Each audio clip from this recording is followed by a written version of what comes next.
नमस्कार. मी अक्षय गोले तुमच्या सगळ्यांचं अतिशय मनापासून स्वागत करतोय फिजिक्स विथ अक्षय गोलेमध्ये.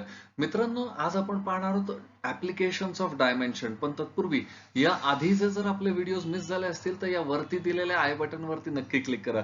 तुम्ही अजूनही आपलं चॅनल सबस्क्राईब केलेलं नसेल तर ते अवश्य सबस्क्राईब करा आणि हो, बेल आयकॉन वरती हिट करायला विसरू नका. चला तर मग पाहूयात ऍप्लिकेशन्स ऑफ डायमेन्शन्स काय आहेत ते. मित्रांनो, डायमेन्शनचे बरेच ऍप्लिकेशन्स आहेत. या आधीच्या व्हिडिओमध्ये देखील आपण डायमेन्शनचं एक ऍप्लिकेशन पाहिलंय. आता या व्हिडिओमध्ये पाहूयात आपण डायमेन्शनचं पुढचं ऍप्लिकेशन जे आहे, we can use dimension as a research tool to derive a new relation. म्हणजे काय? सो हे समजून घ्यायचं असेल तर एक छोटंसं एक्झाम्पल कन्सिडर करूयात. मुळात आपण इथे काय करणार आहोत, समजा एखादं रिलेशन आहे, एक फिजिकल क्वांटिटी ही दुसऱ्या फिजिकल क्वांटिटीवरती डिपेंड आहे. सो ती दोन फिजिकल क्वांटिटीज मधलं रिलेशन एक्झॅक्टली काय आहे, सो हे बघण्यासाठी आपण डायमेन्शन्स वापरू शकतो. सो हे कन्सिडर करायला एक छोटंसं एक्झाम्पल आपण इथे पाहूयात. सो एक्झाम्पल आहे, आपल्याला हे माहिती आहे की सेंट्रिपिटल फोर्स जो आहे, हा सेंट्रिपिटल फोर्स कोणत्या कोणत्या गोष्टींवरती असतो. समजा आपण असं कन्सिडर करूयात की सेंट्रिपिटल फोर्स हे आपल्याला माहिती आहे, सेंट्रिपिटल फोर्स हा मास ऑफ ऑब्जेक्ट वरती डिपेंड आहे. सेंट्रिपिटल फोर्स हा तो ऑब्जेक्ट ज्या सर्क्युलर ऑर्बिटमध्ये सर्क्युलर मोशन परफॉर्म करतोय त्या ऑर्बिटच्या रेडियस वरती डिपेंड आहे. आणि तो ज्या वेलॉसिटीने, त्याची जी लिनियर वेलॉसिटी आहे त्या लिनियर वेलॉसिटी वरती डिपेंड आहे. राईट. ओके. सो आपल्याला असं म्हणता येईल का, आपल्याला असं लिहिता येईल का की circular force, centripetal force F is equal to K into M raise to X V raise to Y and R raise to Z. Correct आहे. इथे के काय आहे? के आहे डायमेन्शनलेस क्वांटिटी. राईट. सो आपल्याला माहिती आहे बऱ्याचशा फॉर्म्युलामध्ये आपण कधी कधी डायमेन्शनलेस क्वांटिटी किंवा कॉन्स्टंट वापरत असतो.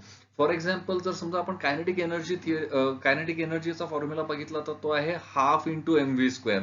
सो याच्यामध्ये पहिलं जे आहे हाफ ही डायमेन्शनलेस क्वांटिटी आहे. राईट. सो सिमिलरली इथे देखील काहीतरी डायमेन्शनलेस क्वांटिटी असू शकते, या हिशोबाने आपण तो के टाकलेला आहे. सो आता आपल्याला काय करायचंय, आपल्याला यांचे सगळ्यांचे डायमेन्शन्स टाकून आपल्याला एक्स वाय आणि झेड च्या व्हॅल्यूज फाइंड आउट करायच्या आहेत. त्याच्यावरून आपल्याला मिळेल सेंट्रिपिटल फोर्सचा formula in terms of mass of particle, linear velocity of particle and radius of a circular orbit of a particle.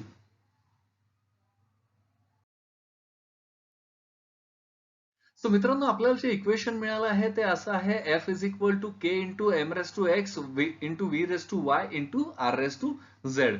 So अर्थातच आपल्याला असं म्हणता येईल, डायमेन्शन दोन्ही साईडचे एकच असतील नाही का. सो आपल्याला असं म्हणता येईल dimension of F is equal to K, कारण के डायमेन्शनलेस क्वांटिटी आहे, सो त्यामुळे त्याचे डायमेन्शन आपण फाइंड आउट नाही करणार आहोत.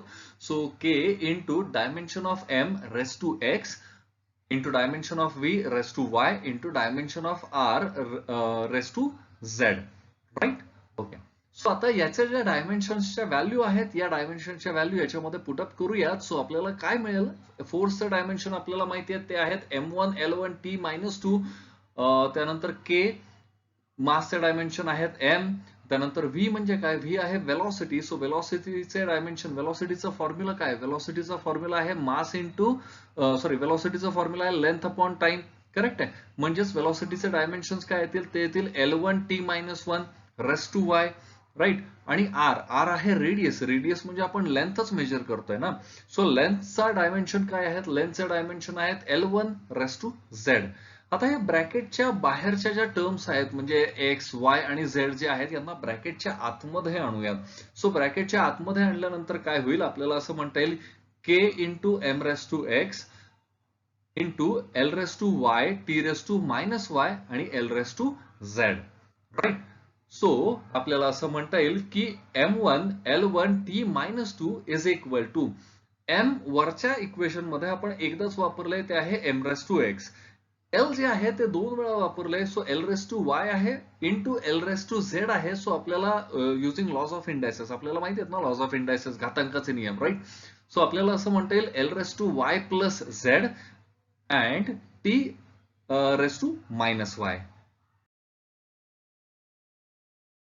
सो मित्रांनो, comparing the indices of M, L and T we get. M, L आणि टी चे इंडायसेस जे आहेत, घातांक जे आहेत ते कंपेअर करूयात, आपल्याला काय मिळेल. सो आपण पहिल्यांदा इक्वेशन बघूयात. आपलं इक्वेशन मगाशी काय आलं होतं, तर ते होतं m⁻1 l⁻1 t⁻2 is equal to m⁻x l⁻y plus z and t⁻−y.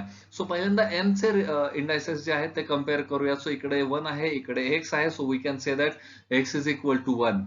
त्यानंतर आपण टी चे इंडायसेस कंपेअर करूया. सो टी ला इकडे (-2) आहे, इकडे -y आहे. So we can say that -y is equal to -2, अर्थात y इज इक्वल टू 2, कारण दोन्ही साईडला मल्टिप्लाय करा -1 ने. सो आपल्याला असं मिळेल y is equal to 2. Correct. Okay. So आता एल चे इंडायसेस कंपेअर करूया. सो इकडे आहे y प्लस झेड आणि त्या साईडला आहेत 1. Okay. So y plus Z is equal to 1, पण y ची व्हॅल्यू आहे 2. सो y ची व्हॅल्यू याच्यामध्ये पुटअप करूयात. सो y ची व्हॅल्यू आहे 2 plus Z is equal to 1. So आपल्याला असं म्हणता येईल z is equal to -1. So मित्रांनो, आता या ज्या व्हॅल्यूज आपल्याला मिळालेल्या आहेत, कुठल्या व्हॅल्यूज आपल्याला मिळाल्या आहेत. सो आपल्याला मिळाला x is equal to 1, y is equal to 2 and z is equal to -1. या व्हॅल्यूज ज्या आहेत, या व्हॅल्यूज आपण पुटअप करूयात इक्वेशन नंबर 1 मध्ये. सो इक्वेशन नंबर 1 आठवतंय काय होतंय. सो आपलं इक्वेशन नंबर 1 होतं f is equal to k into m⁻x v⁻y and r⁻z. So याच्यामध्ये आपण x, y आणि z च्या व्हॅल्यूज पुटअप करूयात. आपल्याला असं मिळेल f is equal to k into m⁻1 v⁻2 and r⁻−1. So r⁻−1 याचा अर्थ r जो आहे हा डिनॉमिनेटरला आहे. सो आपल्याला असं म्हणता येईल की force is equal to k into mv² upon r. So ही झाली व्हॅल्यू सेंट्रिपिटल फोर्सची, किंवा हा झाला फॉर्म्युला सेंट्रिपिटल फोर्सचा. याच्यामध्ये k ची जी व्हॅल्यू आहे, सो k जी आहे ही डायमेन्शनलेस क्वांटिटी आहे आणि k ची व्हॅल्यू आपल्याला डायमेन्शन्स वरून मिळत नाही. सो k ची जर व्हॅल्यू आपल्याला फाइंड आउट करायची असेल तर आपल्याला एक्सपेरिमेंट परफॉर्म करावा लागेल. आणि जर आपण एक्सपेरिमेंट परफॉर्म केला तर या केसमध्ये, म्हणजे स्पेसिफिकली या केसमध्ये आपल्याला माहिती आहे k ची व्हॅल्यू आहे 1. सो सेंट्रिपिटल फोर्सचा जो फॉर्म्युला होतो, तो सेंट्रिपिटल फोर्सचा फॉर्म्युला होतो F is equal to mv² upon r. So मित्रांनो, आजचा व्हिडिओ आपल्याला कसा वाटला आम्हाला नक्की सांगा. लाईक करा, शेअर करा. तुम्ही अजूनही आपलं चॅनल सबस्क्राईब केलेलं नसेल तर ते अवश्य सबस्क्राईब करा. आणि हो, बेल आयकॉन वरती हिट करायला विसरू नका. चला तर मग भेटूया पुढच्या व्हिडिओमध्ये.